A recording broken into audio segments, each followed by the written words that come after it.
Welcome to the Red Gauge Podcast. We are your hosts. I'm Kyle. This is Josh. And today we're joined by the illustrious Cody Wilks. Cody's done an 1897 total in powerlifting, two-time national AWF champion. There might be a story in there about a mystical third time, but it's life's gone on its ups and downs, right? He's got a master's in strength and conditioning, and he's the owner of New Movement in Perth. So welcome aboard, Cody. Oh, thanks for having me, guys. Yeah. Yeah, if you didn't catch that, they're from Perth. Yeah. Our second Western Australian. Yeah. It's like our second home. Second international guest. We're trying to creep our way around the world. Can you tell us a little bit about how you got into sport? Yeah, so I suppose it probably starts from athletics. So I did over here, I don't know if you call it the same in America, we call it like little athletics. It's like when you're Track and field? yeah. It's like just for juniors. So it's like little athletics on a Saturday, you go down, you just do like every event. Like you do all the throws, all the runs, like all in one go basically. So that kind of was where I started sport. And then I kind of got quite into athletics, and then up until about I was about probably 14-ish. I competed overseas in a comp, and my events was like hurdles and discus, a bit of a weird Okay. mix, but it worked. So yeah, I did athletics until about 14, 15, and then I kind of transitioned to football or AFL, Australian Football League. So I did that all through high school. I put, a lot of my time and effort into football. Played on like the state team, and over here you kind of like try and progress from, the state team until we have like a draft, and then you try and get drafted and that sort of thing. Um, and then after football, so that was, kind of all through high school. I kind of went back to athletics for a little bit, but all this time I was like really into going to the gym, like just loved like strength training, I suppose, because I started going to the gym. Well, bit of context, like my dad owned a gym when I was little, so I suppose I'd always been around the gym kind of setting. Um, and I'd go to the gym with my dad before school, like 3 days a week, and we would do this was like when I was at footy, so we'd do like strength training and stuff, which was not really a thing over here. I know in like the US, like strength training is a big part of like if you did like NFL, I suppose, but over here Uh, it's just like it's not really a thing. You don't do strength training when you're younger, especially. So But it's always hold on. Before you keep going, what is footy?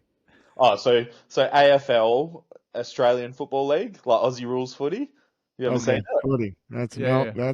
I love that. Yeah, yeah. Let's go play some footy. We play it. We call it football. Yeah, it's just yeah. You never seen Aussie rules? I just found footy was Yeah. the Okay. thing. Okay. Yeah. I didn't know where you were going. Everyone calls it's like if you're English you call it footy is soccer, like footy over here is footy. Yeah. Yeah. Um.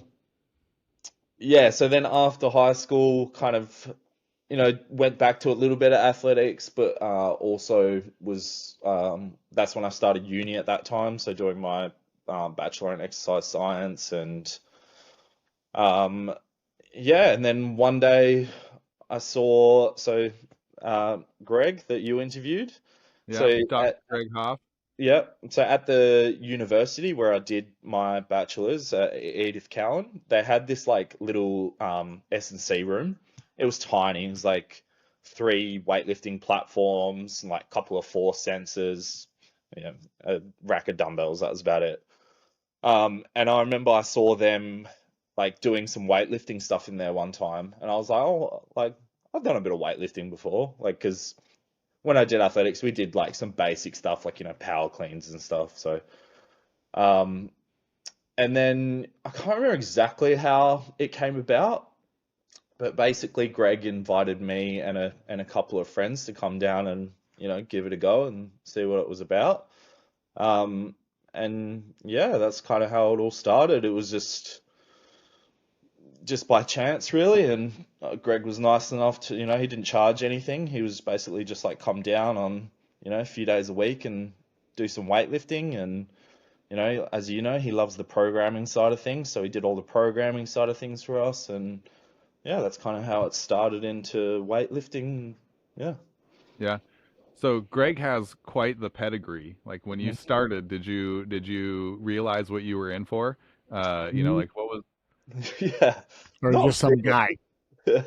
I suppose when I started, it was more that I was like, oh, like I'm pretty strong. I might be good at weightlifting. And then you realize very quickly that you're nowhere near as strong as you actually thought you were. And because, when I say strong, I was like, I can do like, 180 kilo back squat or something. And uh-huh. I've done some power cleans before. And then you get into weightlifting and then you realize, the standard in Australia is even nowhere near what the standard in the US is, or any other big countries in weightlifting. But yeah, you realize very quickly, like, this is not going to be come down and uh, train a couple of times a week for an hour or so, and then you're gonna, win nationals. So Yeah. I suppose I got into it and started taking it seriously quite quickly because like, I'm quite competitive. Um, but yeah, Greg was very much like, if you want to do weightlifting, like, you know, take it seriously. Yeah. Mhm. Because obviously, he loves weightlifting. Yeah, yeah, Yeah. yeah. You know, Well, and it's it's a thing that we talk about a lot on the show is how much you have to love the process to be successsul because it really is about consistency in years, right? So like you yeah, have to be in it and you have to show up every time and work hard for it to do yeah, anything for you. yeah. Like, there was a couple of people down there that I suppose did it more from a recreational point of view. But I very quickly became quite competitive in terms of, like, I knew straight away. I was like, oh no, I want to go to nationals. Like, I want to be good at this sport.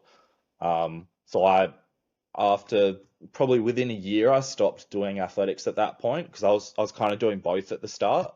Um, and then yeah, like I was only on a 4 day a week program at this point. I think it was Monday, Wednesday, Friday, Saturday. But like very quickly started to get quite beat up, and I don't know if you guys went into it, but like Greg's style of programming is especially for the development of athletes, was quite heavy in terms of volume. So got beat up quite quickly, realized quite quickly, like, you know on by the time we get to Saturday Arvo every week, I was pretty cooked. Yeah. uh, but yeah, so I was pretty, like, straight away. I was like, no, I want to take this seriously. I love competition, so yeah, that was perfect for me. Yeah. I think that's a pretty like important takeaway that a lot of people don't realize when you go looking at people's programming. If you're trying to do, track and field and do Yeah, weightlifting, yeah, you've got to give some, right? Your total volume that you can manage is only so much, right? yeah. I mean, I suppose if you were to do both sports, I mean, this is where load management comes into it, and there's no way that someone that is kind of doing, a mix of athletics and weightlifting, or footy or NFL and weightlifting, there's no way you can do volumes that, like, just weightlifters do, Mm. because, like, it it was like, at the point, I remember we had this one session, and this was like, there was like me and a couple of other friends, and we all did this session. And every time we had this session, I remember I'd go home and my traps would be sore for like a week. And it was 5x5 pulls from the floor, 5x5 pulls from the knee, 5x5 pulls from the thigh, and then 5x5 snatch. Yeah. So it was just like, like 20 plus sets of pulling and Shrugs and high rows. snatching. Yeah. Yeah. And Greg is very much a advocate for not so much like high pulls. He's very much like an advocate for just like a very quick and aggressive shrug. So yeah, I remember I'd get home from that and I'd just be like this for days. Um, and then you'd have to train the next day, obviously, and it would, yeah, it'd be even worse. Did you ever have the experience where you like went to lay in bed on your side and you try to put your head on your pillow and your head won't even go down? Oh Just yeah, like that? yeah. There was times, I remember one time it was so bad, I got what's called Ryneck. I don't know if you've ever heard of it. No. But basically you just like lose all control of your neck muscles. And like I woke up and sat out of bed one day and my head kind of just like flopped. And I had to take the day off work and go to the physio, and like I just had no control over my head. So like I would have to sit there and just like hold my head up because all the muscles in my neck were just, yeah, They were exhausted. on boycott. That might be Yeah, the most alarming thing to wake up. yeah. I remember I woke up and I was just, yeah, I was like, oh no, what have I done? That was just too much. You had just done too much, and they just gave up on you. Well, I, I mean, when I started weightlifting, I was the kind of person that thought, you know, if everyone is doing 4 days a week, if I do more, I'll be better. Yeah, So, yeah. so quite often, so I had a little setup at home. I constructed a little weightlifting platform myself and got some scrap rubber. And at that time, I bought a Pendlay bar. So I bought a Okay. Pendlay bar and some plates, and so I had a little setup at home. And what I would quite often do is I would go and do our training session. So it'd be like a couple of hours. Um, and if I sounds funny, if I had a bad session or I missed lifts, what I would quite often do is go home and eat and probably have dinner, and then I'd redo the whole session. Um, because Right. I And was, that's what one of was that? my favorite things about this show is getting into mistakes that people have made. Yeah, So, is that yeah. advice that you would give to a new lifter? Absolutely not. Like I remember, so it was only possible because I was at uni. So like I was at that time I was working as a PT, so I'd work early mornings. Um, but I wasn't working like a full-time job, so I had the time outside of uni hours and work hours and to do this. But like there was times where so I'd go to PT in the morning. So PT I'd start at like 4 5 a.m. And then I would basically I'd just like max my back squat out, and then I'd go home and have breakfast and stuff, and then we would go to training in the afternoon, and I'd do my whole session, and then after training I'd go home and eat, and then I'd usually like do the whole session again. So I was doing like squatting like 3 times a day, because this was like back when the only, I suppose, stuff you could watch of weightlifters was like, the old Iron Mind videos where Uh-huh. you got like, Stefan Botev squatting like 300 kilos 3 times a day. And I was like, oh, that must be how to do it. Yeah. Because this is like when I knew really nothing about programming. I Yeah, was very early on. you've got nothing about like no context for like training age, no No, context for substance use, no, it's just happening in a vacuum. It's just like this is Yeah. just what you do. This is how It's you're no, successful. exactly. Yeah. So I obviously watched a lot of this like Bulgarian content, and I was like, oh yeah, they're really strong. Like this must be the way to do it. Um, and I very quickly got tendonitis in both knees. Um, I mean, I actually, now I look back at it, it's funny because it's probably the worst kind of programming you could possibly give a beginner. Um, and I got strong very quickly. Uh-huh. Like I think strength numbers wise, I went from, around like a 180 squat to like a mid 200 squat within the first year or two of training. Um, and then, yeah, injuries just came left, right, and center. Yeah, knees Yeah. were not happy. So, um one of the things, so we had Antonio Squilante on the other day, and we were talking about how like when you get into that like real overreaching phase where you actually are, you've had like 3 weeks in a row of diminishing performance, or your knees ache more every week or whatever, like a 1 week deload might not do you anymore. How long did it take you to recover from your round of stupid training? Yeah, I suppose. Um, I suppose because I was, a beginner at that stage, Uh-huh. the consequences weren't as bad as maybe someone Mhm. who wasn't a beginner. Right. And I could still get progress.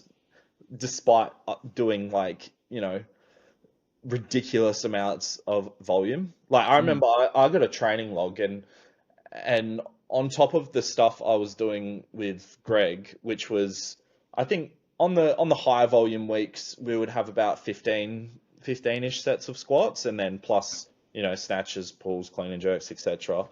Yeah. And then on top of that, I was doing an extra maybe 20 to 25 sets of squats a week. So I was doing around, I remember there was one week I did close to 50 sets of squats.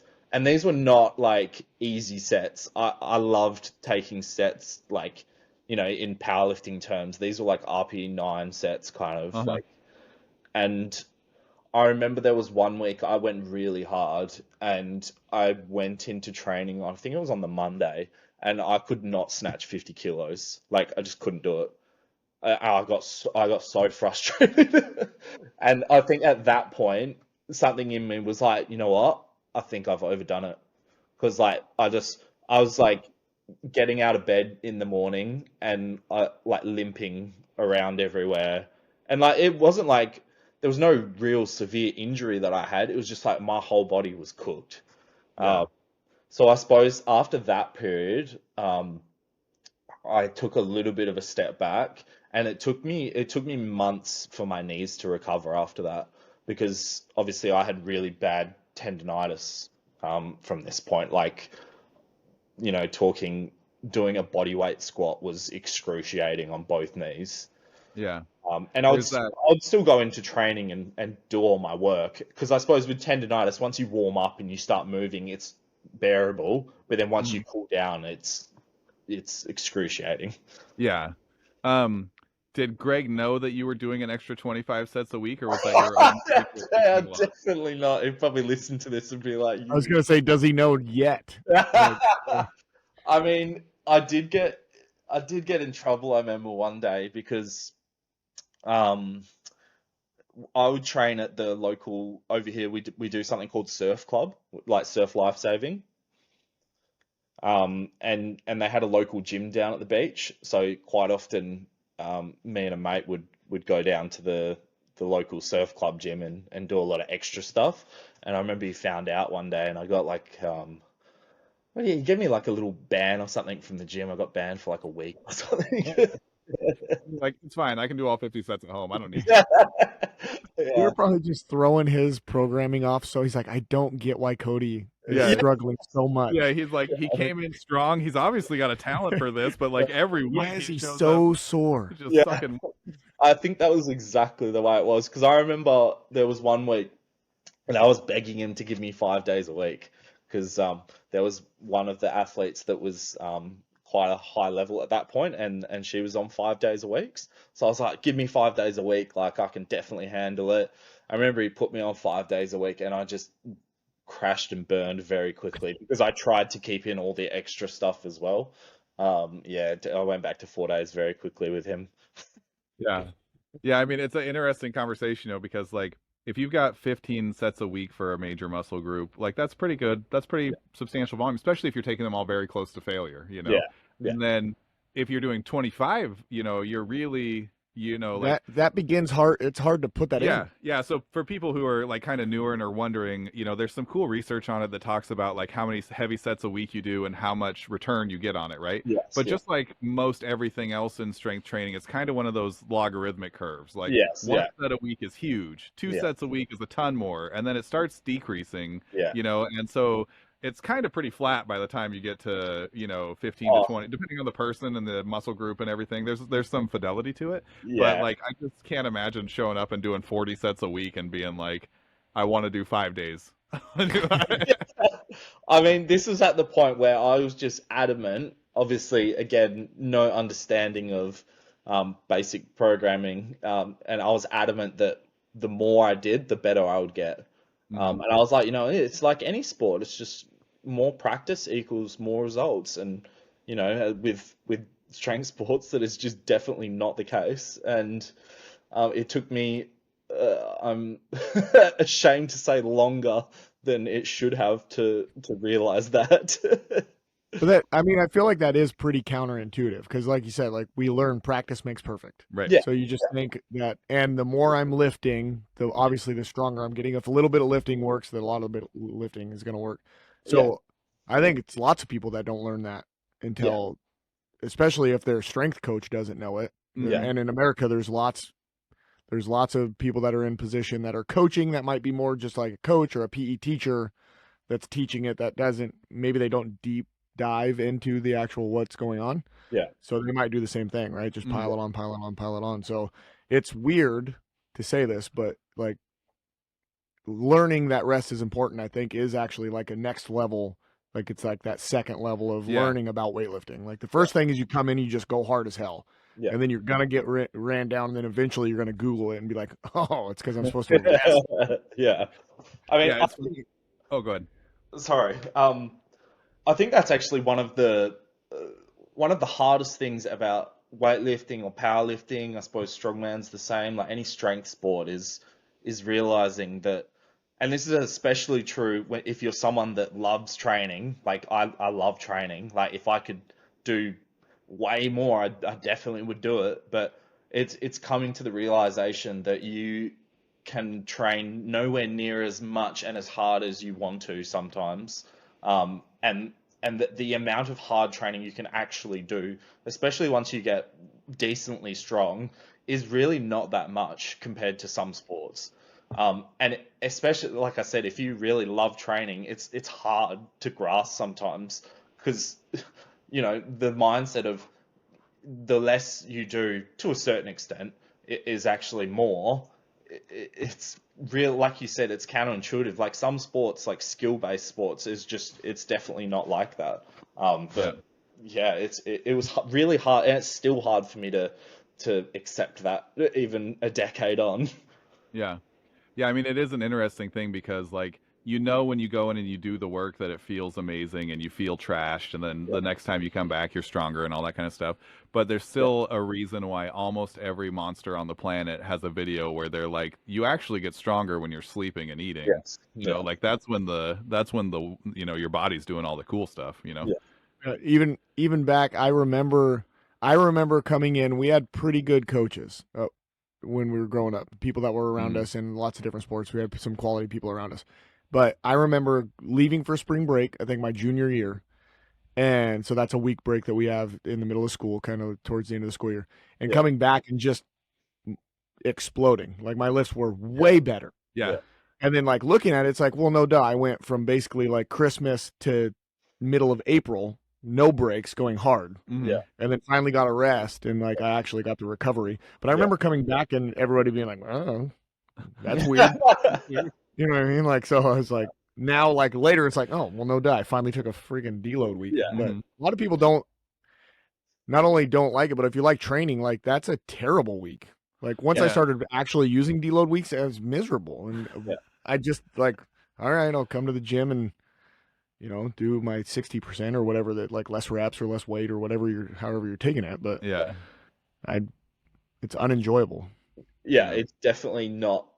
Even now to this day, like I know some people say they enjoy deload, but I definitely do not enjoy a deload week. I mean, I Yeah. suppose I do deloads a little bit differently now, but even then, you just can't help the feeling. It's like that. One week of light training, I'm gonna even know everything that I know now is. I know that it doesn't equal you're gonna lose gains in your Uh-huh. head. You can't help that feeling that it's like, oh, I'm gonna get weaker. Yeah.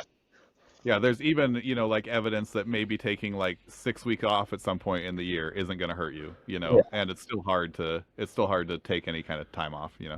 I mean, in the 10 plus years of strength training, I don't think I've ever had a week off. Yeah. So Pretty baller. we were talking, this is way back like episode 9. We were talking to a man named Spencer Arnold. He's out of Georgia and he's an Olympic weightlifting coach and he's had a gold medalist, some silver medalists, like high level coach. Yeah. And he told us like after his Olympians get done, like he tells them they are forced to not weightlift. Mm. Like if they want to do general gym, but he's like, go learn how to be a triathlete. Like they're like 6 to 9 months not allowed to touch I like think it heavy was 6 weights. to 9 weeks, not months, but I think it was I don't think it was that long. It might have been.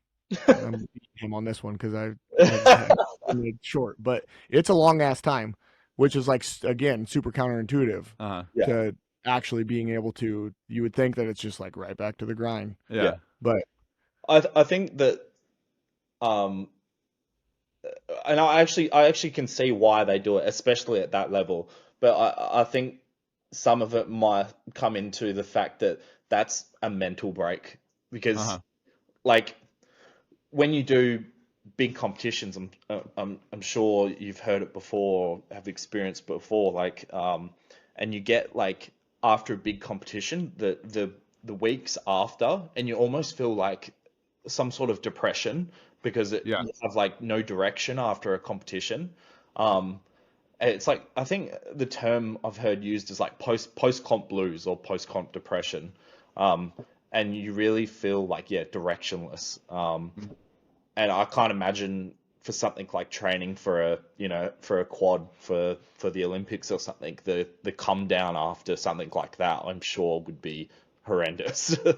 So I can Yeah. see why you would do something like that. I still struggle to do it though. Like after last nationals, about 6 months ago, I got so we had nationals, and then that night, I flew to Bali. I don't know if you guys know Bali. It's like just off Australia, like 4 hour flight.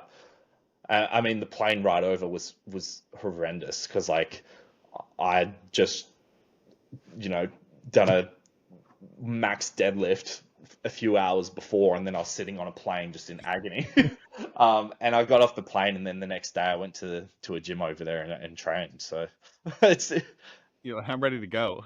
yeah, it's just you know, I know that it's probably good for me to have a break, but at the same time, I don't necessarily go in and do it because I'm like, this is going to get me so much more gains. I just love doing it. Uh-huh. And the reasoning side of me and the programming side of things, I'm like, it's not the best thing to do, but from a mental aspect for me, where it's like training for me is, that's my time a week where, 4 or 5 times a week I just get to go and relax and not think about work and stuff like that. That's one of the reasons that I still love training. we talk about this all the time. Is like we program for a lot of people. Like we've set up lots of programs for lots of people, and rarely have we ever followed like an actual program. Yeah, our own Well, I know how to program, but most of the time, if I go into the gym, especially Kyle, like yeah. it's all by feel, like Uh-huh. probably not the most intelligent way to do it. And it's like, Yeah, I auto-regulate everything, and I believe that if you leave the gym and your life didn't flash before your eyes, then it won't. You know what I mean? Yeah. And I know, like, I wouldn't do that for other people, but like, I love it. So, Yeah, I'm exactly the same because like I program for people as well, and I'm like to them, stick to the program, stick to the structure. But my own training is extremely flexible.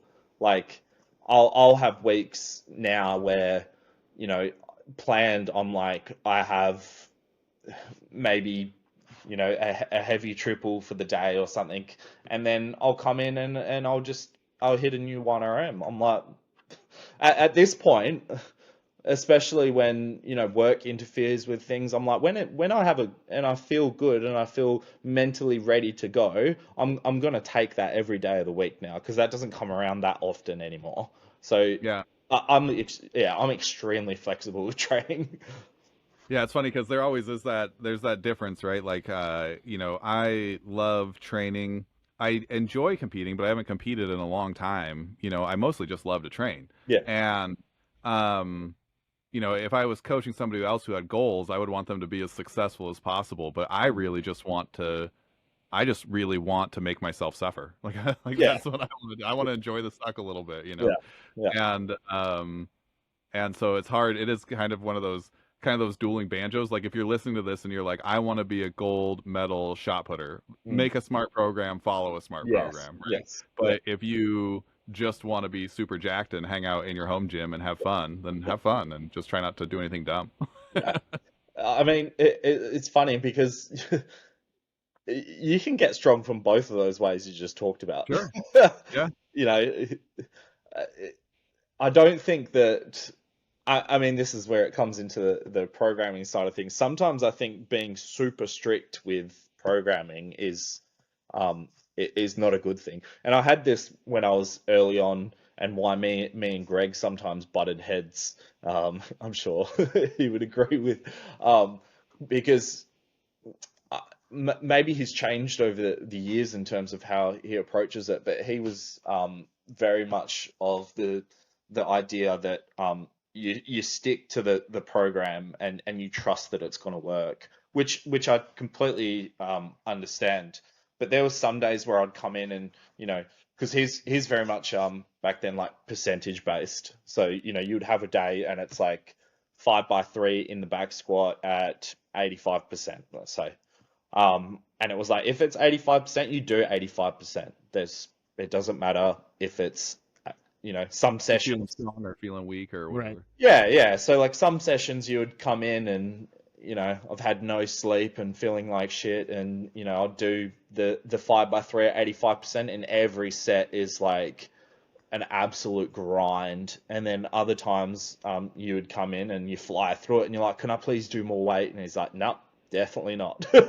So I suppose there's that style of programming. And then, with my athletes now, like if one of them comes in and, they've got programmed, sets of 5 at 100 kilos, and it's just not happening. And you can see that they're just really either not mentally or physically there for the day. And if they've got 5 set programmed and they get through 2 sets, I'm like, just go do something else that you enjoy, like, leg press, whatever, and have a good rest of the session.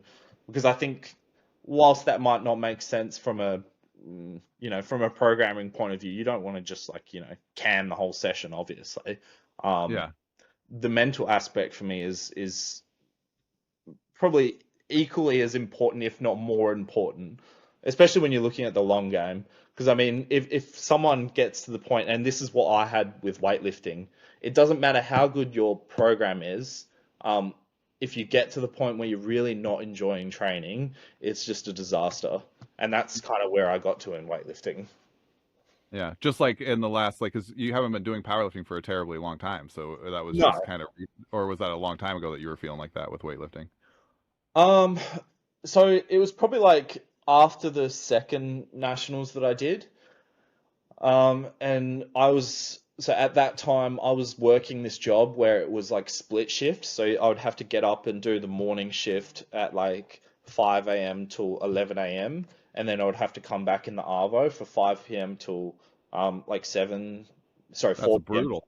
Yeah, it was gross. Um, and it was like a 30-minute, like a 1 hour total drive each way. So it was like, a big chunk of my day, obviously. And then, so what I'd do is I'd do like the 5 a.m. to 11 a.m. shift. I'd go home and quickly nap. And then I'd train on my own.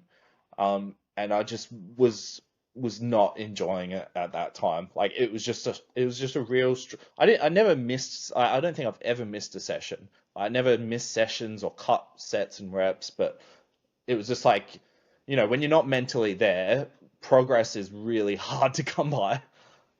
Yeah, I know. And the few times, like, I tore my bicep tendon a couple years ago, Yeah, and the recovery from that was really slow. And so yeah, then I remember like trying to get back into it, and I would just kind of keep bumping up against it. And it wasn't like I couldn't work out and I yeah, couldn't do anything productive, but it would just kind of take the wind out of my sails a little, and it would turn yeah, my workout from. I normally work out for a while, it might take me an hour and a half, 2 hours or whatever, but sometimes it was turning my workouts in like 4 hour workouts because I yeah, would just like sit and stare at the wall for 15 yeah, minutes. yeah, yeah, exactly.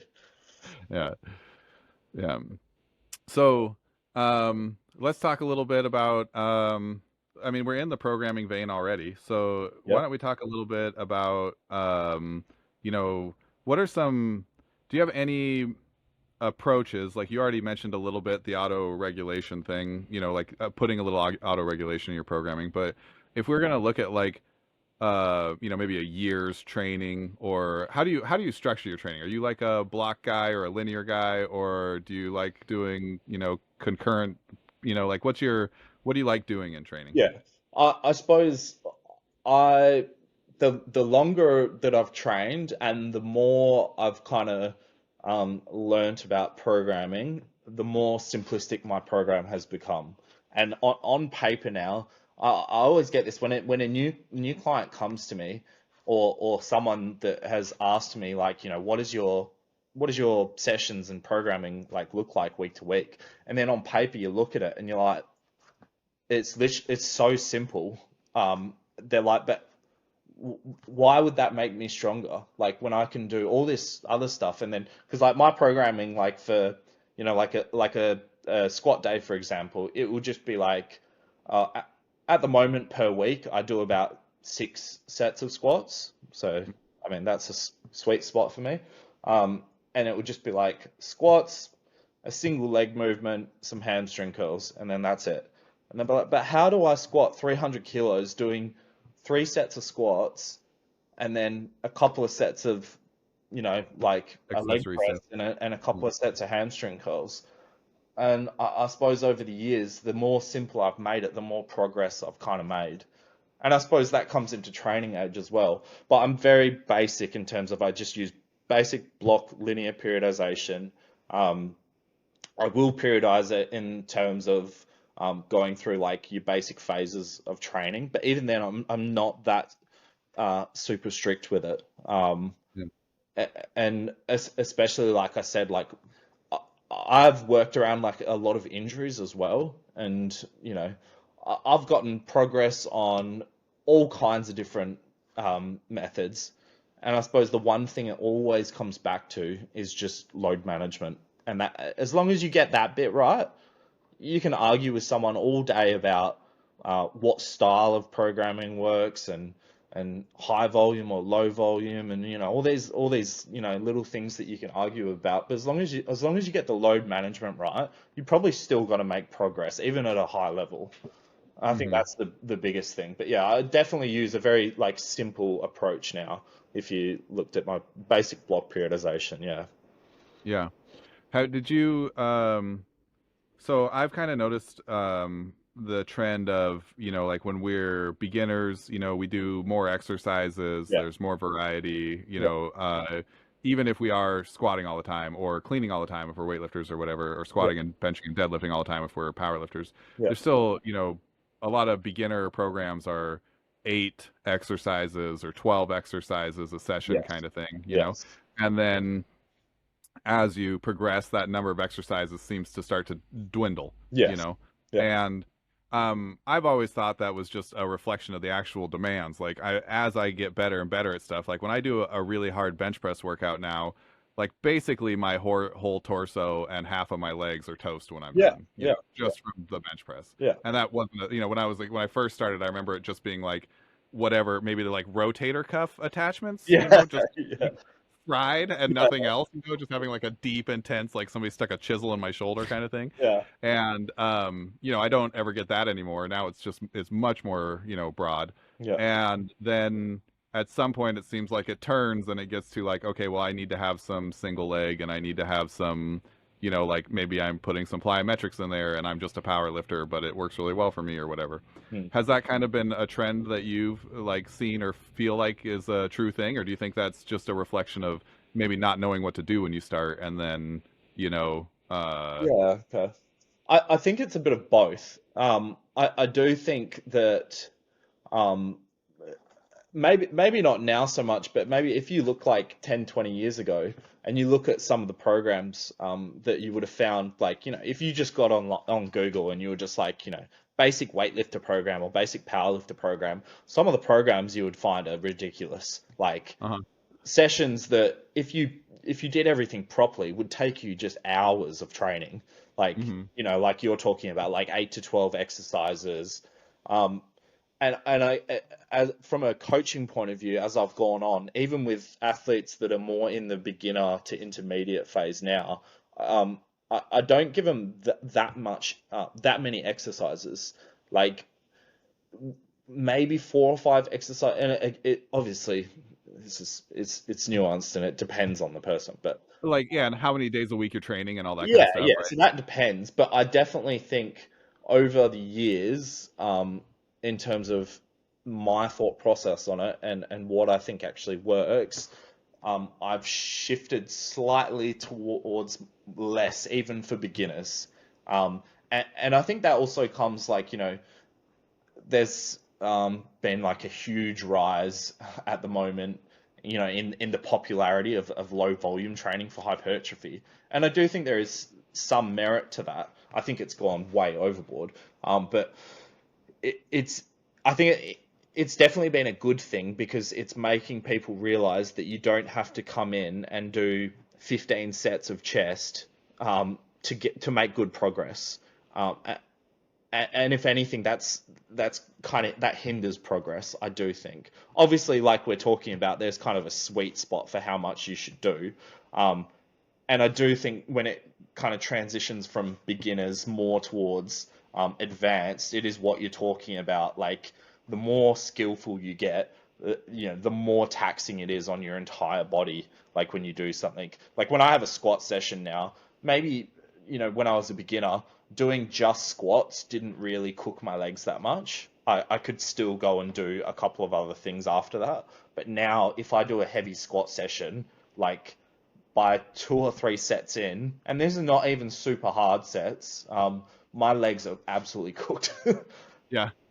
And so I suppose, again, that's, athlete dependent. Some athletes, depends on how you squat. I, I think I've carried a lot of weightlifting technique over to powerlifting, so I still kind of have that weightlifter style squat with like a medium bar position.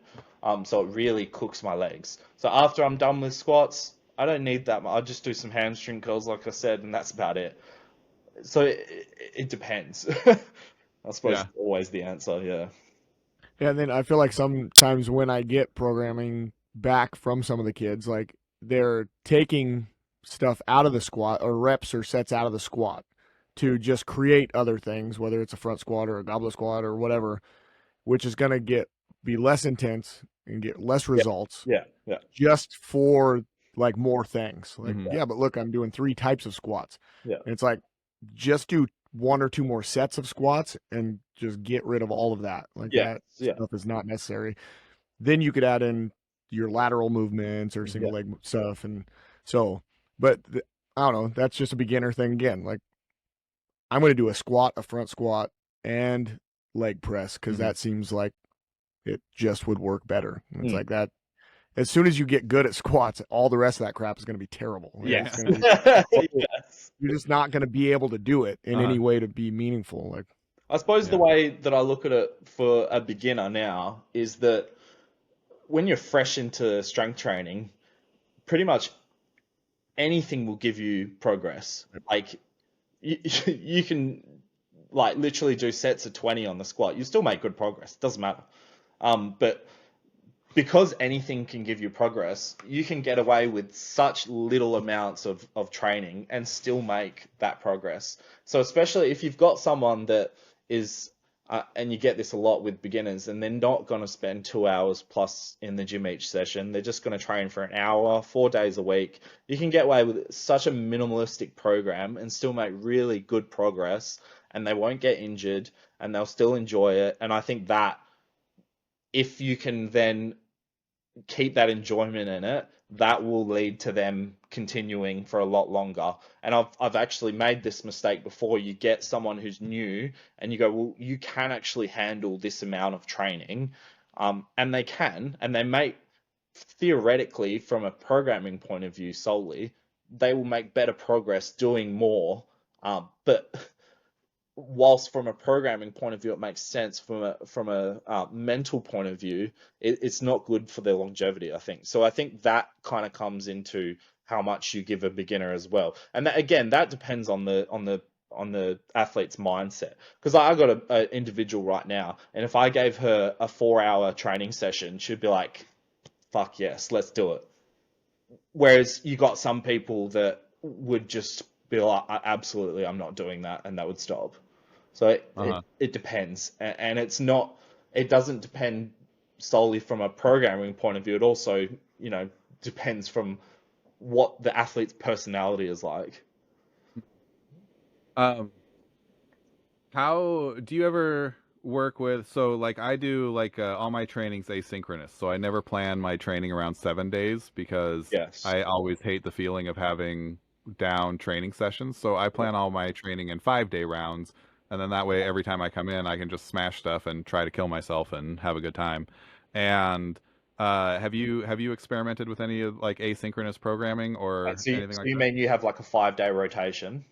Mm-hmm. Yeah, okay. I have experimented with a 14-day rotation before, where Okay. so each so it was like a week one and a week two, and Right. so I think I used to do Monday, Wednesday, Friday, Sunday, Tuesday, Thursday, Saturday, um, Okay. and then week one and two would be a little bit different. Um, I did it for a bit, and whilst there was pros to it, what I didn't like was just like I love having routine. I love the Uh-huh. same thing every week. Um, I suppose it's what makes training more predictable. And that was the only thing, like having it where one week I'd train on Saturday and one week I'd train on Sunday. I didn't really like that. So I have tried it a little bit. Maybe not what you're talking about with like a 5-day split. I suppose it's kind of the same thing. But yeah, personally, um, for example, I've had a worker before that does fly in, fly out, like FIFO work. And for someone like that, it worked great because they would do like, say 10 days on, 4 days off. So it would be Yeah. like 10 days of short 1 hour sessions, and then the 4 days when they're back, go ham and overreach as much as you can. Because when you go away for the 10 days, you're not going to be training very much. Right. So Yeah. I can see how it works in some scenarios. Yeah. It's funny because that's like everybody I've ever asked about doing that, it's almost always the same thing. It's like it's not that it was bad training, it just Yeah. it didn't fit in my schedule. Yeah. Yeah. And my solution for that has just been to like have the mind frame that I'm going to train every night, and then the nights I don't have to train are just a bonus. I'm like, Yeah. oh hey, day off, I can play with my kids and watch a movie or something. Yeah. But Yeah. it is definitely something. It works for me because I have no sense of time. Like if you left me in a windowless room for 20 years, I would never know that much time had passed. I'd be like, Yeah. Yeah. I'd be like, oh, you're back already. You'd be like, it's been 20 years. Oh. I forgot to train. I I suppose thought it it was an off night. also depends on whether you train on your own or not. Yeah. I got a group that I train with on like Monday, Wednesday, Friday, Saturday. So like, we keep that schedule and train together. And Hmm. if I was Yeah, a training, lot of things then yeah, a lot of things that attract people into training, not only training, but the camaraderie and getting out of the house and yeah, seeing like none of those things are What Kyle I'm doing. things. Yeah, yeah. yes, yeah, It is a troll cave, Yeah. yeah, Yeah, yeah, yeah. just by himself lifting heavy weight yeah, dangerously. Yeah, yeah. I've done workouts during a power outage, just in the dark, like after the sun's gone down, in my yeah, little yeah. shop by myself, no heat, no light. I'm just up here squatting away. Oh, I mean, during COVID, when I don't know if you had it in the US, but we had lockdowns. You Yeah, had yeah, that as well? Yeah, yeah. So like, yeah, I had that weightlifting setup that I was talking about in my garage, and in Australia in summer it's 40 degrees plus, like yeah. 45 degrees on some days when you get around Christmas time. And I remember during that COVID time, like I would go into the garage and do a set because this was like like a car garage, like no ventilation, like nothing. And I would do one set, and then I'd have to go and sit in the kitchen where the aircon was, and then I'd just sit in the aircon for about 3-4 minutes, and then I'd just alternate between doing a set and then going and sit in the aircon and doing and I did that for months because it was all we could do at that period. But yeah, that was interesting training times. Yeah. Um, so when you said that you're kind of like a block linear style guy, right? Yeah, Which I am too. I really like that style of training. It's easy, yeah, and effective. yeah. Um, how far away from like a competition squat and a competition, how far away from your competition lifts do you get when you're programming? So like if we're doing, block style and maybe we're planning 9 months before our next big thing, Yeah. when you're in that first 3 months and you have that window to wiggle, how much do you deviate from competition style stuff? So I'm really, uh, I suppose if you were to have on one side really non-specific training and then on the other side like hyper-specific, I'm much closer to the specificity side of things. Um, Mm-hmm. I really don't deviate that much from the main comp lifts. Obviously, I'll do variations. Like for squatting now, I'll still as soon as it comes into after a competition, I'll do like high bar squats and belt squats and that kind of stuff. But other than that, I try not to move. I will never take out the full comp lifts, even if it's on the secondary day or a lighter day, still doing the movement. I really do not take it out of the program at all. Maybe like a week or two, like where you just have like that week or two phase after a competition where I'll just do like bodybuilding training. I won't even have a program. I'll just go into the gym and do some hypertrophy work and that kind of stuff. But as soon as I get back on a program, I pretty much will have the comp list in. I mean, I think the reason is because for me, especially for squats, um, the longer I spend away from doing the main comp lift, the longer it takes me to kind of readjust to that style of training again. So I'm like, my thought process, and I've tried it before, is like I do this months of non-specific training. Let's say I do like safety bar squats or something, and then it takes me like a whole block or two after that phase just to get into the groove with low bar squatting again. And then all of a sudden comps rolled around, and you've only just started getting back into that groove. So I really don't, yeah, I don't take it out that much. I'll play with like, obviously sets and reps and overall volume and that sort of things and little variations like pause squats and stuff. But I'm pretty much, yeah, on the specificity side of things. Yeah. Yeah, we had Logan Chapman on who was 1,000 pound squatter, Yeah. and he was like pause squats, maybe a Yeah. safety, How? maybe a Yeah. safety squat bar if Yeah. I'm a long ways out, Yeah. and that was about as far away as he was willing to Nine gain. months out, I might do a A safety pause squat. squat Yeah. instead of doing it. And then it's just squats. Yeah. Yeah, I kind of agree with that. Yeah, especially I think if you're a beginner athlete and your goal is kind of a little bit different. Like if you've got someone and they, you know, that to be good in the sport, they're just inevitably going to have to move up like 2 or 3 weight classes and gain a ton of size. Then maybe you can look at it a little bit differently because their overall goal for training is just to put on more mass and um, Mhm. whereas once you get towards the kind of tail end of your lifting career, your goal is kind of more like fine tuning, I guess. Um, and obviously it depends person to person, but yeah, once you get to that high level, as soon as you move away from the main lifts, you know, the skill aspect of it drops off immediately. Like there's a big, Mhm. I see that in bench press as well, quite a lot. Um, Even with weightlifting, I saw it quite a lot, especially with the snatch. You do all these variations, and you're like, I've made heaps of progress with my speed under the bar. I've been doing lots of like hang variations and all this kind of stuff, and then you come back to the full snatch, and it's no better. Um, Yeah. Obviously, I'm not saying it doesn't work, but I'm just saying that more often than not, I think taking the full lifts out of either a weightlifting or a powerlifting program is not the way to go about it.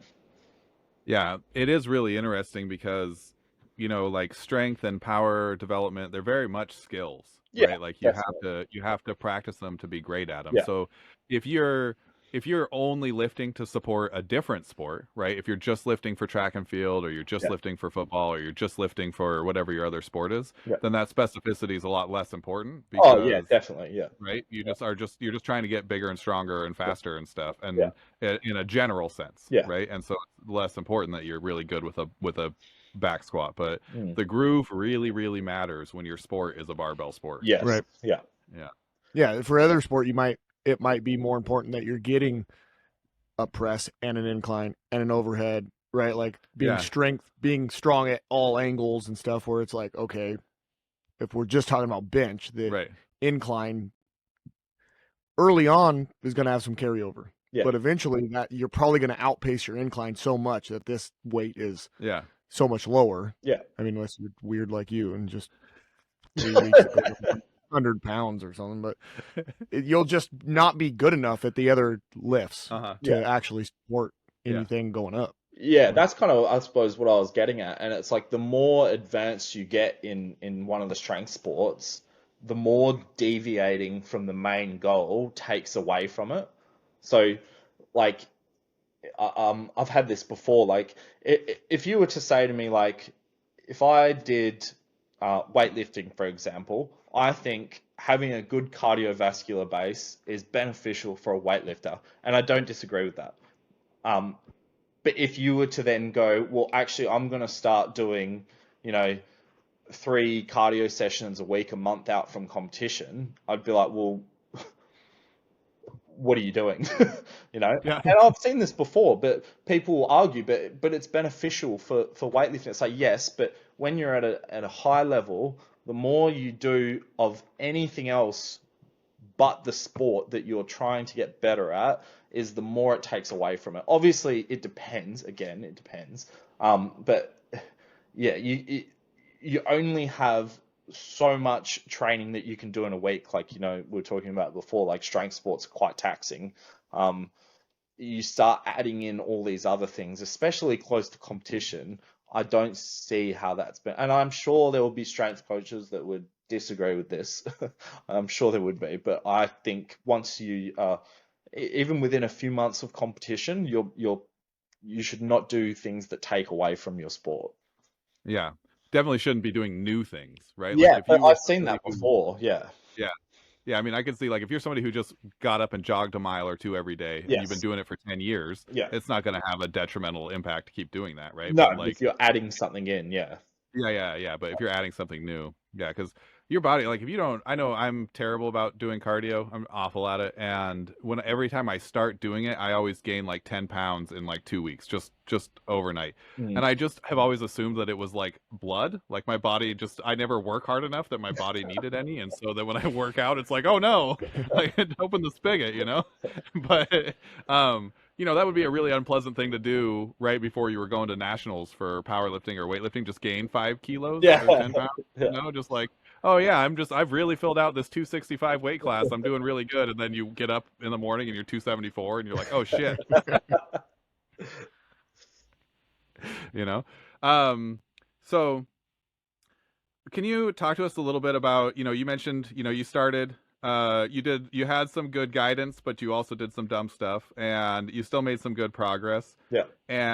But you did talk about, when you started, you were squatting around 180 kilos, which is around 400 pounds, Yeah. for the imperial listeners. Yeah. And which is a great squat. Like 400 pounds is, I mean, if you look at like population level, all the humans, it's probably like 1 in 20,000 people or something, right? But like, if you want to be competitive in weightlifting or powerlifting, you're still, 100 kilos away from a good front squat, right? Yeah. So like, what does it take, like when you got to like 250 or 280, which is, around 600 pounds, Yeah. right? If you're in American units. Yeah. Did you find that it took a very different approach to get from that to, the mid threes or, 720 pounds or whatever? Like, was there much deviation in how you had to approach your programming and your workouts to make that next jump? Um, so when I moved away, when I stopped training at ECU with Greg and I started training more on my own, So at this point, I'd gone from about 180 to kind of mid 200s. Um, so at that point, I'd been doing a lot of volume because I'd been doing all the extra sessions and stuff. And then when I started, I started training at a mate's gym. He just had like a little warehouse gym, and me and a friend trained there. And my training then, I suppose, went from around maybe 40 sets a week of squats to around 25 to 30. Because at that point, I still believed that you had to do considerable amount of volume to make decent progress. And training really kind of stagnated at that point. I really just like struggled to make, like I got to, I think, around about a 270 to 280. So what's that, like 600 pounds? Yeah, 600, 610, something like Yeah. that. So I got to around that over maybe another year or so. And then yeah, progress was hard to come by. So that's when I really kind of had a look at um, training and what I was doing. Because on top of all, 30 sets a week, I was doing accessories as well. So I was doing like belt squats and hack Yeah. squats. And so it So was, you're really still in the 50 sets a week. yeah. So I say 30, but that's just squats. And at that point, I was pretty much only doing around sets of probably 5 to 8. I did a lot Hmm. more like higher rep set stuff. And for me now, I look back at it, I don't think I respond well to that sort of training. You might get some people that actually do really well like that. But when I really started to see progress again, almost like newbie gains, was when I really backed it off. And so, like now, for example, even on my heavier weeks, I'm doing about 6 sets of squats, and 3 or 4 of those sets are pretty easy. So at the moment, like my training program is 2 hard sets. So I have like one heavy top set, and now I almost exclusively do singles as my top sets. I very rarely do sets of 2 and 3. It's not like a max, but I'll pretty much. And I know people will again disagree with this, but I will almost keep singles in just year round now. Not heavy singles, but I will always pretty much keep singles in. Um, Yeah. just because for me, even doing like a set of say 3 at RPE 7 or something is still quite taxing for me.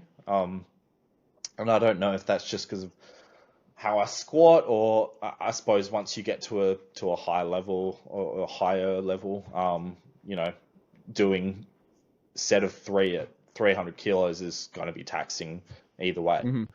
Yeah, Um, absolute load matters. Yes, yes. Yeah, so now if you looked at like, and well, this is what I was saying before, like on paper, it looks quite easy, I suppose, because it might be like at the moment. So my weekly breakdown at the moment is on Monday I have 3 sets of pause squats, so I have a 3 by 3 on pause squats. It's about RP 5 to 6, um, and then on Friday I have a heavy single with 2 by 7, and one of the sets of 7 is fairly hard. One of the sets of 7 is not. So I suppose from a volume point of view, you can see I've gone from 40 to 50 sets down to 30 sets, down to 20 sets, and over time it's just gradually come down to now where I'm like, my sweet spot is kind of like 6 to 8 sets, and none of them can be that hard either way. So it's really, um, as I've dropped it off, the more progress I've made. Hmm. And I've tried actually even lower, and lower was not better. So I've tried even lower, like 3 to 4 sets a week, and then I kind of stagnated again. So I think I've Yeah. found like the kind of sweet spot for myself. Um, Yeah. and it's a lot less than I initially thought it would be when I was younger. Yeah. Yeah. And it might not have worked the same if you had started off with 6 to 8 sets. Like when you were younger and weaker, that might not have been enough Oh volume yeah, I to push definitely it. think that's the case because the amount of Like stimulus you're getting with 180 is nowhere right. near the amount that you're getting now. I remember hearing, and this makes sense, but I remember hearing someone talk about Usain Bolt Yeah, and that he can do a sprint at his or near his top speed about 2 in a day. yeah, And then he would yeah, like after 2 he could not perform that way yeah, because it's so taxing to produce that kind of power. yeah, Whereas someone like me, if you just timed me in a 100 meter, I could 3 minutes probably rest and then another 100 I meters. could probably stay in that range for many yeah, because I'm not good enough at running that my body's not going to be taxed. I'm like I would get tired obviously, yeah. Mhm. but like I could keep reproducing that. A young lifter, Just a bunch of 22-second hundreds. yes, right, yeah, like it's not hard to reproduce.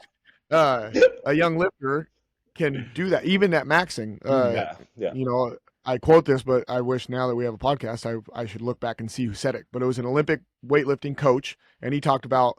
I had to look it up because I used to have to defend maxing or doing 1 rep. Like when I got the job in my school, it was kind of more of a rep max school. yeah, They didn't really do heavy weights. They didn't max out. yeah, And now I was coming in background in powerlifting, so I kind of had to defend my position. yeah, And he talked about a kid could a kid could probably max out every day. yeah. The end of his workout could be a max every single day, Hmm. and they're probably so like inefficient technically that they would recover. They would be Yeah, perfectly fine until after a few years, Yeah, maybe or one a or few 2 months years, or or whatever, yeah, depending on whatever the it is. athlete. Like yeah, they would actually get strong enough that that would start to hinder what they could do. yeah, So that's probably just where that comes from. Is yeah, like when you do your RPE 8, 9, or 10, it's just probably so damn taxing on the body yeah. that it's like, okay, Yeah. I'm cooked. I mean, I can back that up from my own experience because when I was training on my own, at that point where I had left uni, a lot of the sessions I would do would say like 5x5 on squats, and the 5x5 I could do was essentially like a 5 RM 5 times. Mhm.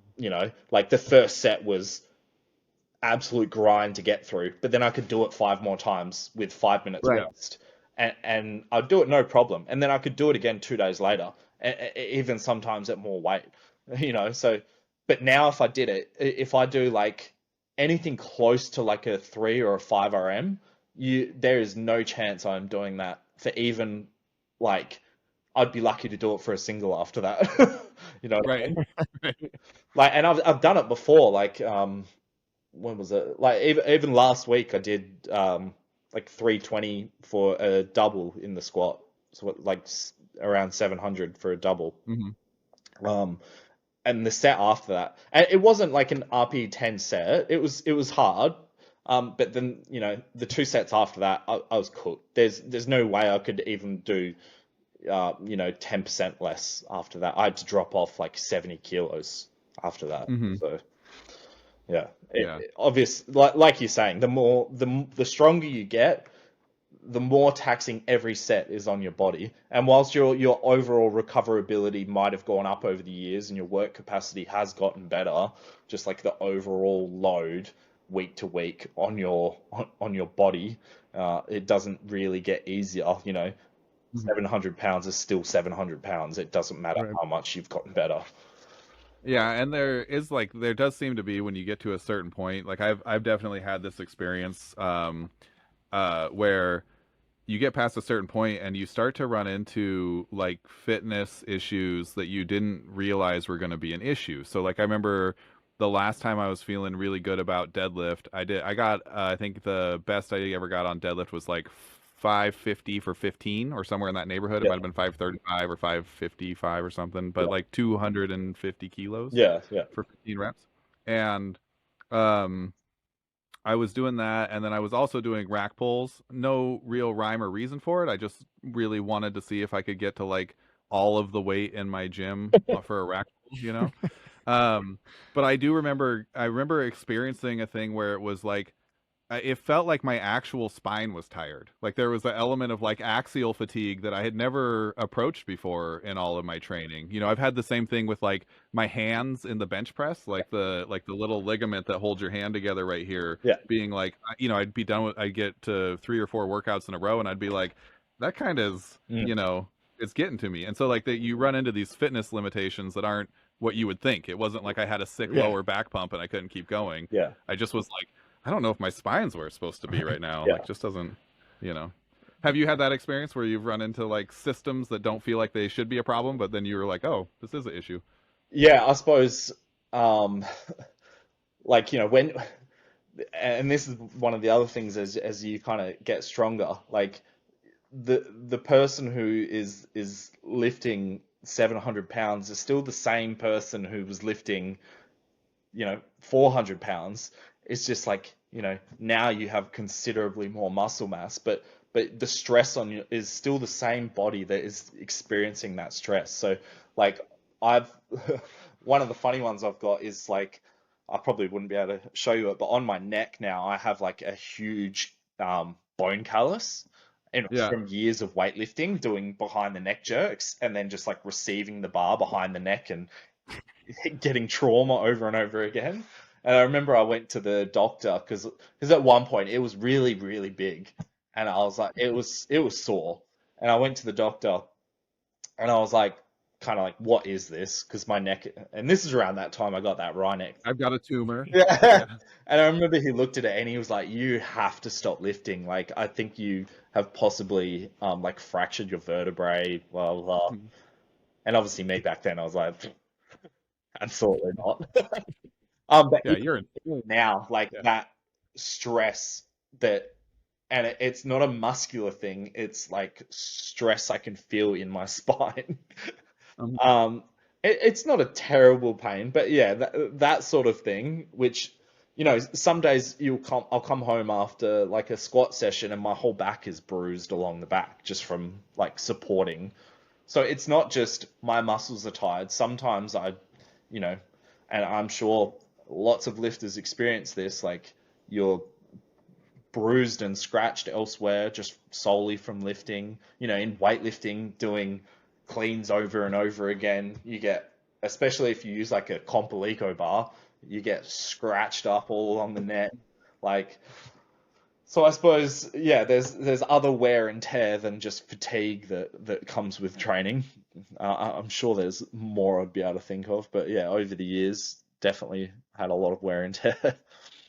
yeah. Yeah, I feel like when we had Logan on, when he was approaching that 1,000-pound squat, like when he did talk about it, his accessories were just like joint stabilization. Hmm. Like Yeah. he didn't even do, it was like the main lift and then really nothing else besides like, can I keep my joints healthy enough to allow me to take this Yeah. fucking, Yeah. Just finding some end range stuff that he could do with a yeah, to box or get a out of, band or yeah, whatever. like, Yeah.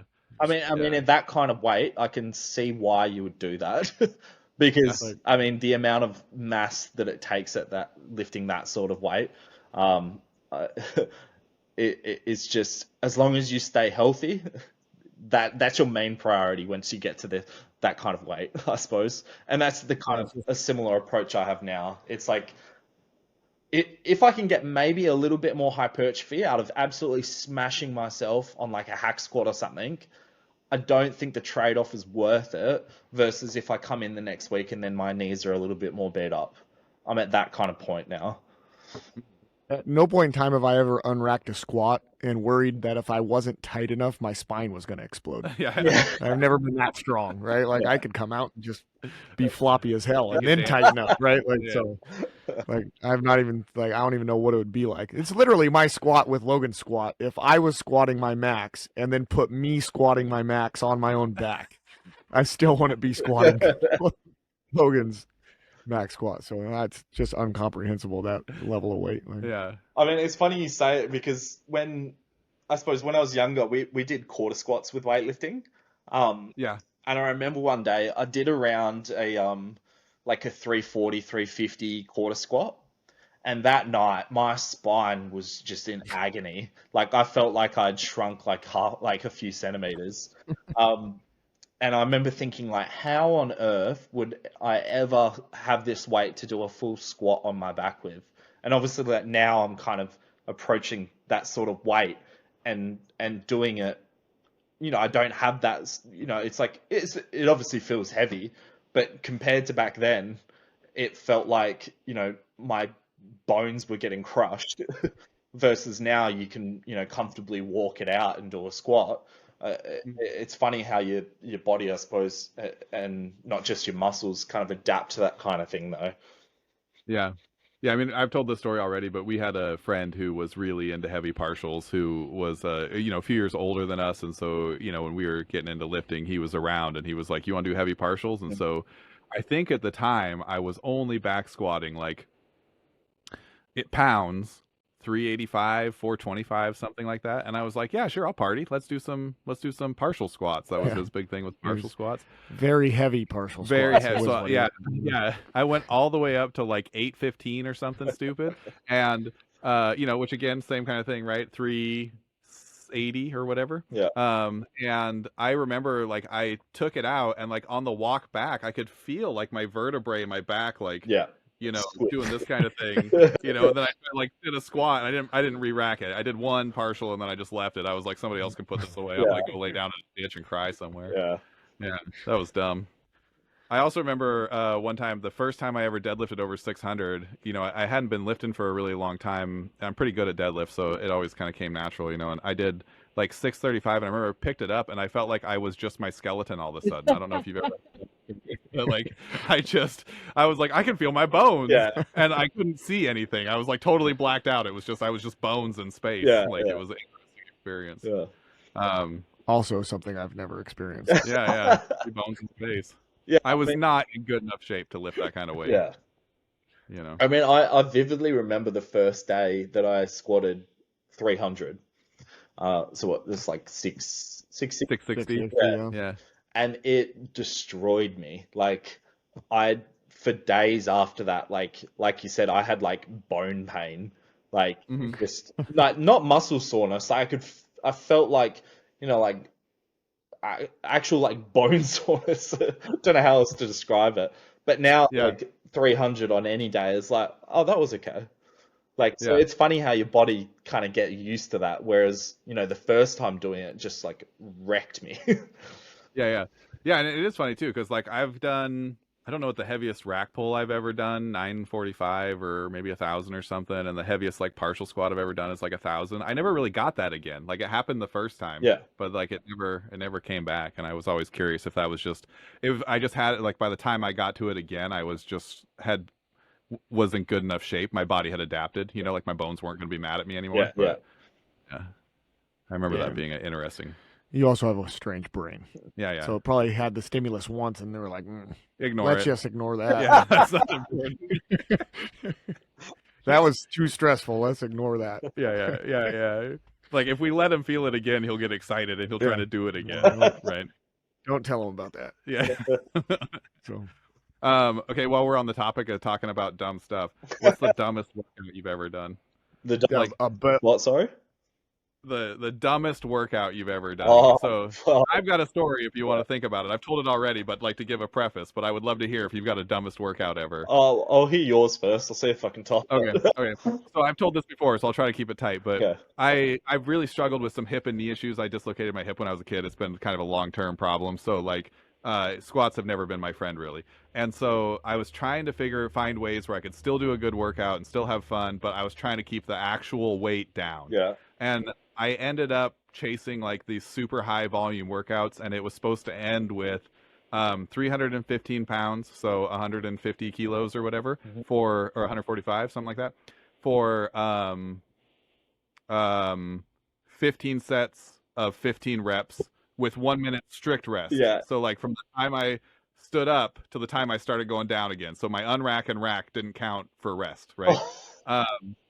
And when I got done, I thought that like I literally the next time I went to squat, I couldn't take an empty bar out of the rack. Like the experience was so horrific. Like by the time I got done, I just wanted to die. Yeah. And it was like the worst thing I've ever done in my life. Time traveled. Yeah. I make the joke all the time. I traveled in time. I saw my ancestors, like the universe didn't exist for a little bit, but it was really horrific. And you know, the same thing you were talking about, your neck just quit working. Yeah. I was like everything. I couldn't do anything. Like I remember trying to get out of the couch the next day and just being like trying to figure out where I could put my arms so that my legs didn't have to do anything. Like I had my kids were very young at the time, and like one of them was still like in a crib, and I'm like, I got to get him out of his crib, and I'm like calling my wife. I'm like, I need assistance. I mean, that's pretty hard to top. Yeah, I suppose one of the ones that I did on a fairly regular occasion was like a weekly thing, was kind of similar to what you're talking about. This is kind of when I was maybe would have been probably like 15 or 16, and there was this like local bodybuilding, like real old school gym that they had this deal, and it was like $100 for a year membership or something. So me and a couple of friends used to go there, and this is like real old school. But back then, this is when, I don't know if you guys had the same pre-workouts, but basically we didn't really have any regulation in Australia of what people could put in pre-workouts. I don't know, did you have the same? For a little while, there was a period in the U.S. where pre-workouts were pretty crazy. Yeah, so we had this one pre-workout called Jacked 3D. I don't know if you had it. Oh yeah. Oh, You yeah. did. Yeah. And it was Biker. basically like they would just put meth in a bottle. Yeah, ephedra and caffeine and Yeah, everything else. yeah. So we would obviously just, have a lot of this Jacked 3D after school and then go to the gym, As one does. as one does. And you'd just be like absolutely cooked off it. And so the workout, we would do 10 sets of 10 on the deadlift, like hard sets of 10. Yeah, that's already stupider than my Oh, favorite. it was like, yeah, it was like, 60 to 90 minutes probably of just doing 10 sets of 10, and then we'd do like a full back workout. So sometimes you'd be there for like 3-4 hours just cracked off this pre-workout. And then you would get home and just, as it wears off, you'd be like, what just happened? And your body would just be, because obviously, you've had so much caffeine and stuff at the gym. You're like, this is great. 15-year-old boy just like going ham on Yeah, all. hanging out with your friends, Yeah, it's all yeah. peer pressure. Yeah. But this was, Yeah. it was like 10 sets of 10 on the deadlift, and then you do pull-ups, you do lat pull down, you do rows, you do pullovers, you do rear delt flies, you do biceps, like, stupid amounts of volume. And then, yeah, I'll do that every week. That's every week. Yeah, every week until they banned the pre-workout. Why has this gotten so much harder? Yeah. Yeah. You show up with new pre-workout Yeah. that's just like a little caffeine and beta alanine or whatever, and you're like, I don't know, man. I'm on set 6 and I don't feel like doing 4 more. I mean, I think back to it, and I think I can't believe that you could buy that over the counter. It was like $20 for a tub, and it was just like crack in a bottle. There's been lots of supplements that were very good. That's what I like try to tell kids. Like, at any point in time, if you feel like your supplements are really good, like they're probably about to be banned. Yeah, Like, exactly. like, just so you know, like there's a reason it's really good. Like, Yeah, it's a really interesting history because there was a lot of research on anabolics from forever ago, 40s and 50s or whatever. Yeah. And there was like some set that we were like, these are illegal and you can't use them. And then the other ones just like, there weren't labs that made them or whatever. I don't know why they didn't gain popularity, but then all of a sudden, like supplementation started becoming an industry, and it was like they would just show up in supplements. Yeah. It's just like, here's your protein powder with Dianabol. That was a little before my time, but and then there's eras of like really strong people that we talk to, and I'm like, what year did you graduate? And like, oh, all right. Did you take protein powder? Well, that's why you had a 375-pound bench. You're on steroids and you didn't know it. Yeah, when I was a kid, they called them pro hormones, and they were marketed as precursors to hormones. They were like the things your body needs. It was like they were giving you vitamin D and saturated fat so you could make testosterone, right? Yeah. But I found out later on, most of them were just actual anabolics that they just weren't banned. Yeah. And so, they don't exist. You can't get them anymore. Right. But for a time, you could just walk into GNC and buy an anabolic that just destroyed your liver and, I was really glad. Like I had friends who took them, and I never did, and I was so thankful that I didn't because like I had a buddy who took them, and he just got trashed. Like it was not good for him. It was really good for him for getting stronger, but then as soon as he was like, okay, well it's summertime, and I'm just gonna go play at the beach or whatever, he just fell apart. Like Yeah, his whole body just quit on him. yeah. Yeah, yeah, wild stuff. Mm. How many weeks of 10 sets of 10 do you think you got in? I gotta know. It was for a while. I don't know exactly, but it was like, and it wasn't just like that was just one example of the deadlift day. Like we would do this on, like you'd do it for because obviously this was like when you just do a bro split. So it'd be like Mhm. Monday you'd do it on bench and you'd just do like 10 sets of bench and then, 5 sets of incline and then flies and Mhm. dips and yeah. So I trained like that for quite a long time and I got used to it. Like it didn't really like get to the point where I was doing it and then I was just like, you know, debilitated for the next few days. Like when I first started doing it, obviously, but you kind of get, it's funny, even though it's the most ridiculous type of training, you still get used to it. I mean, it wasn't Mhm. great for strength. It definitely wasn't great Yeah. for strength, but at that age, anything will get you stronger. So it worked to a certain extent, but it must have been at least a year or so we did that.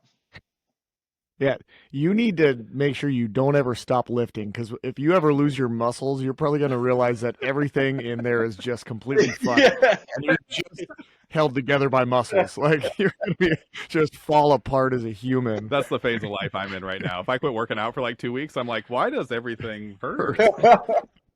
I mean, I just had this memory comment. So when I was about 23, 24, I was in this car accident. This guy like T-boned me and then drove off and it herniated a few discs in my back and I was cooked after that. Like could barely walk. And my first thought of how to get better was to just do heaps of deadlifts. Um, Yeah, you were right. and I remember I would go into the gym and like I was like hobbling around this stage, like I had to be hunched over just to walk around, and then I would go in and do like heavy sets of deadlifts and go home. But yeah, definitely held together by muscle at this point. Yeah, it's pretty rad. Pretty rad. Was your like 10 by 10? Was that inspired by like small ov or anything, or like Oh, why did you guys the come old up with the old German volume training articles yeah, where they're like do yeah, 10 by 10, it's like the best thing for muscle mass and it was like do 10 by 10 and then drink heaps of milk. So I would do the 10 by 10 and then I would go home and I would drink like 3 liters of milk and then yeah? I would like so my parents would always catch me like sneaking tins of tuna into my bedroom. So in the morning, like my mum would come in to get me up for school and there would just be like 5 empty tins of tuna and a carton of milk under my bed.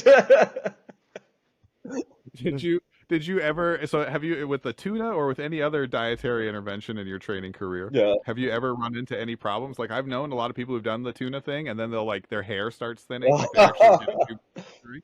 Like did you ever have any issues from any of your diets? Not really. I've never like that was obviously extreme, but I like Mhm. I've never really done any extreme diets like, you know, like restrictive diets or anything like that, or just super absurd amounts of protein, or apart from the milk and tuna diet, not really. But that was because like back then I had these old magazines. And from like I think it was like the 80s or 90s, and it was like in the magazines they were like just do squats and drink milk and you get huge. So it was like I took that literally, and I was like I'll just keep drinking heaps and heaps of milk. Um, I can just see you in the weight room, like most people have the gallon jugs yeah. of water. Like he's putting Jack 3D in a gallon of milk, Yeah. and just like drinking it through his sets, and just stinking up the place with old milk. Yeah. Yeah, that's a popular weightlifting acronym is GOMAD, gallon of milk a day. Yeah, Yeah. Yeah. I mean, at one nothing. point when I used to do, so when I was at uni, I had this job. It was traffic management. So like, the people that stand there with the stop go signs. So I did that while I was at uni, and then for the day when we would get our break, I'd go over to the shops and I would buy 2 liters of milk, a whole roast chicken, and a loaf of bread, and then I would just kind of like eat that throughout the rest of the shift. So I'd every day I was going 2 liters of milk, a whole chicken, and a loaf of bread. I did that for ages because it was so cheap. I was at uni, Yeah. didn't have much money, and I was like, oh, there's, like 300 grams of protein in a $10 meal. Like, perfect. Yeah, you're Perfect. not beating that. That's for sure. Not nowadays, at least. Yeah. Yeah. But yeah, Well- not any extreme diets anymore, no. Yeah, that's good. That's probably smart. Yeah. It's funny. Almost everybody has a story about, a Dreamer bulk or a GoMad or cans of tuna or something. And then at some point you're like, just eat reasonable food and get your protein. You'll be fine. Yeah. I mean, I Yeah. just eat the same thing every day now. Yeah. In college, I remember seeing an article. I had a buddy that was more into bodybuilding, but he was kind of pulling me into that world. And he ate it was like egg noodles and chicken breast. Yeah. And it was like dry. You were allowed to put like pepper on it. That was it. And so like the fourth day of doing this, and it was enough food and it felt fine. Yeah. But I just stopped pooping. There's no any sort of lubricant in it. It was just dry. Everything was so dry. Like after 4 days, he had done it and he was, it's hard, right? Because bro science when you're young, it's but he does it and he is huge. Yeah. Now, later on, I realized it probably also was the copious amounts of steroids that this young man was on. You know what I mean? I probably should have looked at that first. Uh-huh. But God, it's, some diets, they'll get you. Yeah. I would like to have somebody on at some point who's kind of like an expert on the performance enhancing drugs and the dietary interaction. Yeah. Because I met an old bodybuilder who was pretty successful who had told me that a big part of the chicken and rice diet was how anabolics affected your insulin sensitivity or something like that. And I don't remember I don't know. I have no expertise in it, right? So I don't know what it is, but I would be really interested to see if, that's something everybody and their brother's doing for 100 years and it, was born out of no, you had to, or else you'd you'd get diabetes or something, which is very, very possible. Yeah. Stuff in weightlifting hangs on. We've talked about it before. Some things just hang on forever because that's what you were taught and that's what you will taught. Yeah. Teach. Yeah. You will taught. Yeah. You got it. It was past tense. I'm a PE teacher. Close. Well, you guys, I think we did it. Yeah. Yeah. That was great. Hour and a half. Will you hang around for a bit? Yeah, of course. Cool. I'm going to sign off here. All right. Thanks everybody for watching. Like, comment, subscribe, share. Helps out the show a ton. Thanks again to Cody for being on. We appreciate you. Thank you.